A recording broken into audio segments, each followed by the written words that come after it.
Aujourd'hui, c'est officiel. La guerre des LLM a éclaté. Elon Musk dégaine Grok 4.5. Meta attaque le terrain du code. Apple traîne OpenAI en justice et Anthropic prépare sa riposte en secret. 5 news, tout énorme, tout aujourd'hui. Et la cinquième, personne ne l'a vu venir. Parce que si Claude vous semblait devenu bête ces derniers temps, on sait enfin pourquoi. Alors installez-vous, on décrypte tout simplement.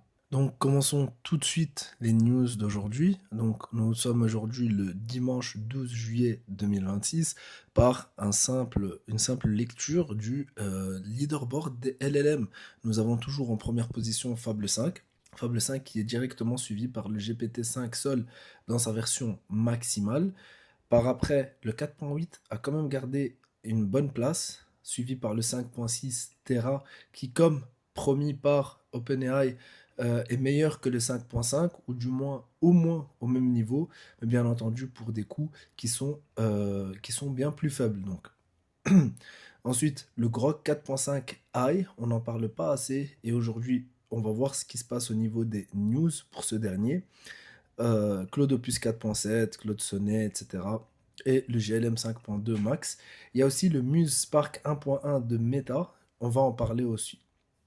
Donc, commençons directement avec les news. Et la première dont je voulais vous parler aujourd'hui, c'est Apple qui a tout simplement mené des poursuites judiciaires face à ChatGPT. En effet, nous savons qu'il y a eu cette collaboration entre OpenAI et Apple dans le but donc d'avoir le Apple Intelligence directement intégré dans le nouvel iOS. Seul problème, c'est que apparemment, d'après Apple, il a été donc confirmé, et ce suite à différentes voix, que OpenAI essayait de prendre des informations secrètes qui étaient présentes chez Apple. Et ça s'est passé dans un premier lieu donc à travers l'artificial intelligence qu'ils ont mis à disposition, mais aussi en prenant des anciens employés de Apple, notamment ici on parle de Tang Tan, qui s'occupait de tout ce qui est design d'iPhone, Apple Watch, iPod, etc., mais aussi Chang Liu, qui était donc un ancien ingénieur électrique qui lui s'occupait vraiment des produits super sensibles et surtout au niveau du développement de la R&D de Apple.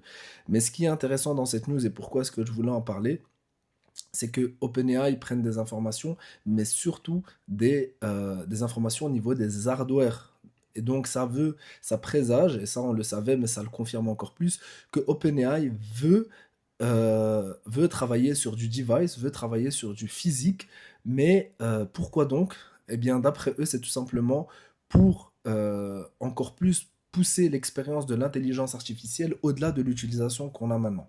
Donc, information super intéressante, c'est que tout simplement, il y a eu un suivi en justice de la part d'Apple vis-à-vis d'OpenAI, mais surtout que OpenAI, eux, maintenant, vont se lancer sur le hardware dans les années à venir. La deuxième news dont je voulais vous parler, c'est tout simplement xAI qui lance Grok 4.5, tout simplement pour défier OpenAI et Anthropic. Donc en effet, Elon Musk à travers xAI, ou plutôt xAI qui a donc été absorbé par SpaceX, qui se lance aussi clairement dans cette course vers la mise à disposition de LLM de plus en plus puissants, mais surtout de moins en moins coûteux. Et c'est vraiment comme ça que se place xAI à travers leur outil, donc Grok 4.5.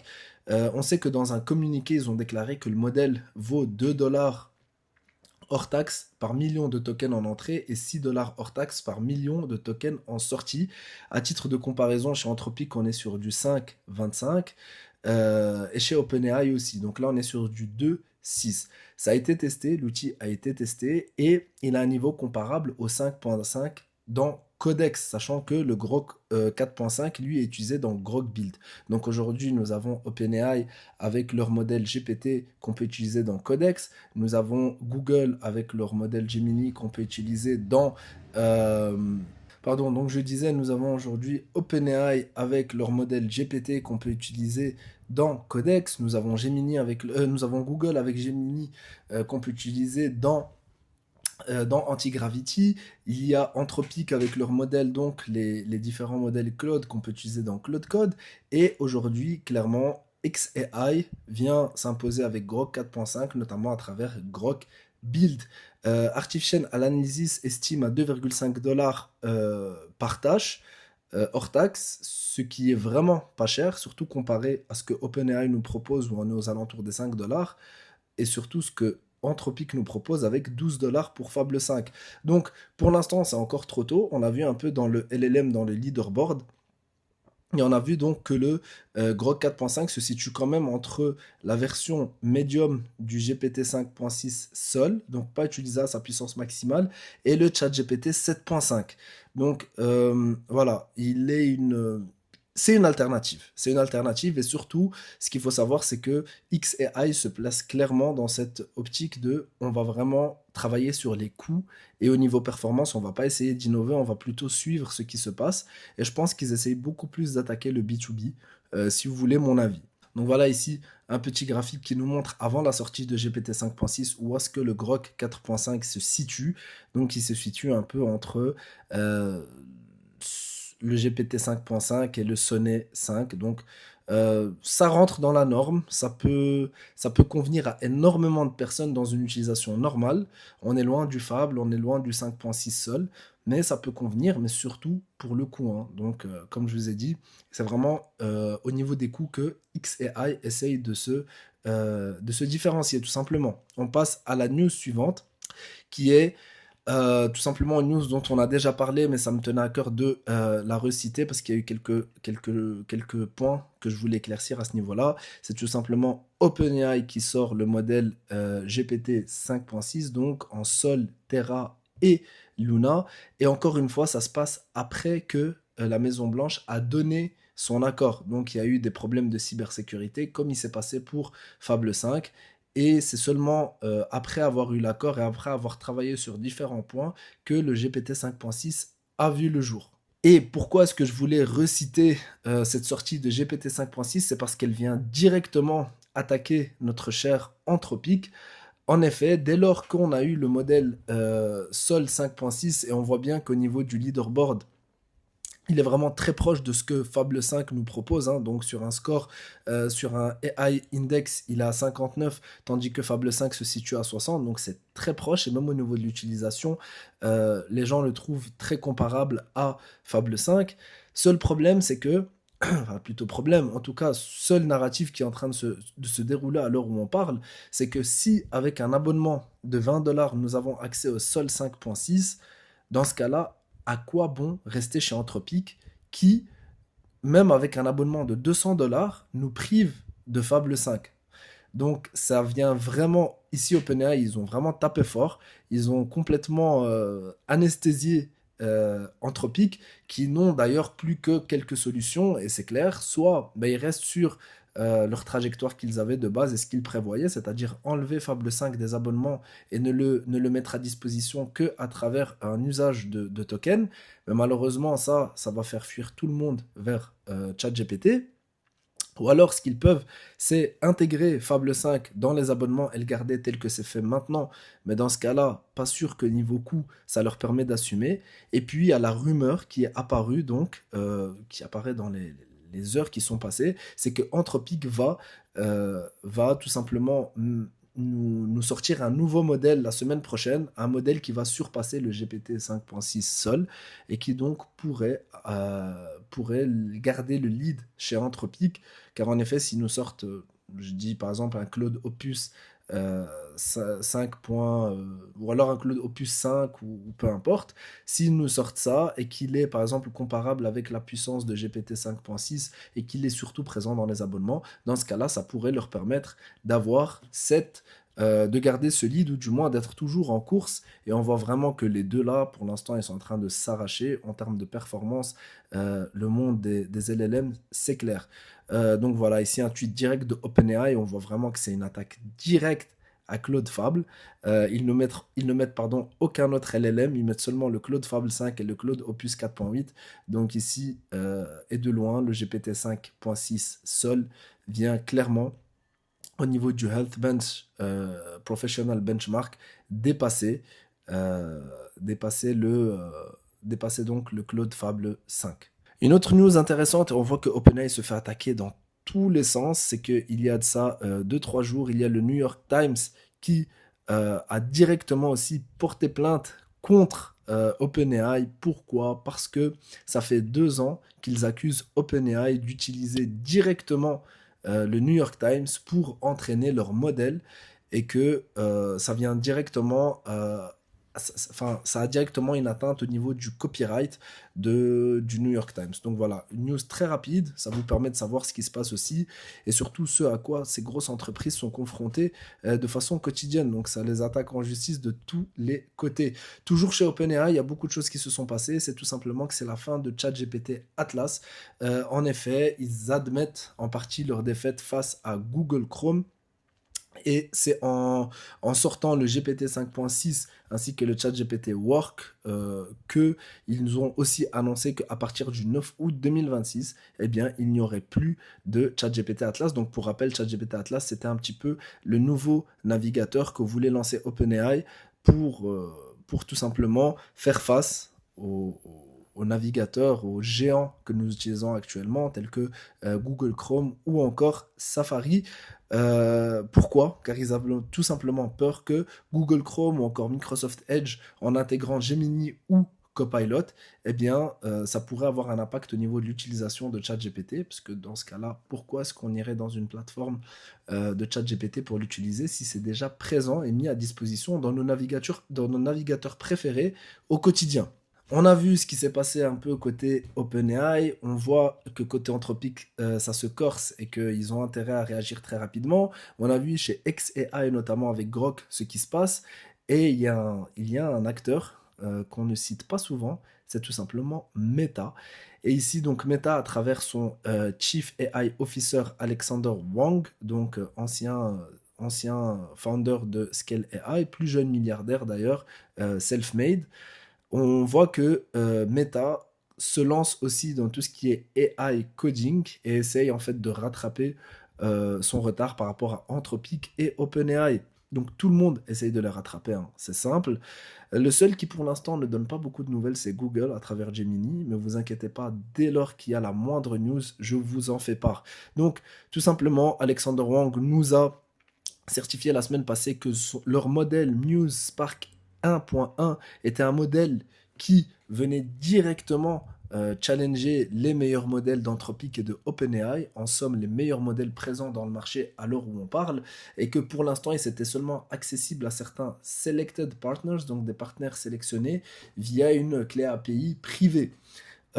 Ici, c'est quelque chose qu'il va falloir garder à l'œil. Pourquoi? Parce que c'est tout simplement Meta, Facebook, qui se lance aussi dans cette course des LLM. On l'a vu un peu plus tôt dans le LLM Leaderboard, donc tandis qu'on a Fable 5 et GPT 5.6 un peu plus bas. Donc entre Gemini et le GPT 5.6 Luna, donc Luna ça reste quand même le format le plus faible, le format les plus faibles du modèle 5.6 par OpenAI, eh bien nous avons le Muse Spark 1.1 qui vient ici s'intégrer. Mais chose qui est super intéressante, et en fait on voit bien qu'il y a xAI et Meta qui viennent se positionner comme étant ceux qui vont réduire les coûts et taper sur le coût. On voit que il coûte vraiment pas cher, qu'on a pour 1 million de tokens en moyenne 78 centimes d'utilisation, c'est encore moins cher que le GLM 5.2 de ZAI. Et en effet, c'est ce que Alexander Wang nous confirme. Il dit que vraiment, au niveau du pricing de Muse Spark, il y aura un pricing qui est très agressif et attractif. Ils vont tout simplement commencer par, dès lors que nous allons créer un nouveau compte API et nous allons l'essayer dans cette chaîne, 20 dollars de gratuit dans les crédits. Donc ça sera déjà quelque chose qui est donné à tout le monde. Et je vous assure que donner 20 dollars de consommation, au vu de ce que ça leur coûte à ces trucs, c'est un investissement initial. Mais de plus, ça sera environ 1,25 dollars par million de tokens en input et 4,25 dollars par million de tokens en output, ce qui est encore moins cher que ce qu'on a vu concernant Grok 4.5. Donc vraiment, c'est une course à casser les prix. Donc vraiment ici, on voit bien que ça se dessine. D'un côté, nous avons Anthropic et OpenAI, c'est une course à l'innovation. Et j'ai l'impression, hein, je dis bien, et ça va se confirmer avec le temps ou pas d'ailleurs, Meta et xAI, eux, viennent vraiment dans une optique de réduire les coûts. Sauf que c'est assez compliqué pour Meta parce que, en effet, tandis que d'un côté, ils sont en train d'investir massivement dans l'intelligence artificielle, Et on sait que la plupart des sociétés sont en perte parce que c'est un modèle qui va prendre du temps, c'est un business model qui prend du temps et un business model qui ne risque d'être rentable que dans le futur. Eh bien, de l'autre côté, nous avons les différents actionnaires de Meta qui mettent la pression à Mark Zuckerberg en lui demandant où sont tout simplement les rendements de ses investissements. Donc voilà, même niveau Meta, ça bouge énormément et je vous tiens au courant dès lors qu'il y a du nouveau. Et la dernière news dont je voulais vous parler aussi, c'est tout simplement un petit mystère qui était un petit peu en train de s'émerger dans le monde des LLM, notamment avec Claude Code. C'est que par moment, on se rendait compte que nos outils devenaient tout simplement bêtes, qu'ils devenaient tout simplement plus cons, si je peux me permettre. Et c'est quelque chose qui a été mesuré et qui a essayé d'être comprise. Et je vais vous tout simplement vous abréger tout ça. Ce qui se passe, c'est qu'en fait, il a été retrouvé que Anthropic, ce qu'il faisait, c'est qu'il venait comme donner moins d'efforts à partir d'un moment à leurs outils. Donc, ils ont bien été clairs à ce niveau-là. C'est pas qu'ils mettaient pour le même abonnement des outils moins puissants, c'est pas le cas. C'est toujours le même cerveau entre guillemets, mais sauf qu'ils vont demander à ce cerveau de fournir moins d'efforts, ce qui va donc coûter moins cher. Et donc là, on voit vraiment deux directions que prennent, enfin pas deux directions, mais plutôt deux segments qu'il faut prendre en compte lorsqu'on utilise ces outils. C'est dans un premier lieu le modèle, et c'est vrai, le modèle c'est important, c'est le cerveau, si tu as un cerveau intelligent ou pas que tu utilises, mais le deuxième ça reste l'effort, c'est à quel point ce qu'on demande à ce cerveau de tout simplement travailler correctement avec nous. Même si on prend le modèle le plus intelligent, entre guillemets, si on lui demande très peu d'efforts, eh ben, vous pouvez être sûr que l'output ne va pas être au niveau de ce que vous attendez. Mais vous pouvez prendre un modèle un peu moins intelligent sur papier, mais si on le met au niveau des efforts au maximum, eh bien l'output va être au niveau. Et donc, c'est là que, en fait, ça a été découvert qu'Anthropic avait en mars réduit les efforts de leur modèle. Donc, on utilise toujours le même modèle avec la même intelligence, mais les efforts ont été réduits. Mais les gens se sont très vite rendus compte et c'est seulement le 7 avril que Anthropic avait remis les efforts tels qu'ils étaient avant et remis à zéro le niveau d'utilisation, le quota d'utilisation. C'est quelque chose qui était passé sous les radars et même Anthropic n'en a pas fait du bruit. C'était clairement noté dans les notes de patch, etc. Mais personne ne s'en était rendu compte et c'est seulement par après donc seulement dans les jours qui précèdent aujourd'hui, enfin dans les derniers jours du coup, que cette sorte de mystère a été résolu. Donc voilà pour aujourd'hui, voilà pour ce qui est des news à date. Si vous avez apprécié la manière dont je ramène les news, n'hésitez pas à vous abonner, n'hésitez pas à me donner aussi vos feedbacks en commentaire, c'est très important. Il faut savoir qu'ici, cette chaîne, j'essaie vraiment de garder au jus toutes les infos, toutes les news qui sont croustillantes, de vous garder au courant de tout ça, de vous les ramener de la façon la plus simple. Je m'améliore jour après jour et je sais que j'ai encore beaucoup de choses sur lesquelles je peux travailler. Donc merci beaucoup pour votre écoute et j'attends vos feedbacks avec plaisir.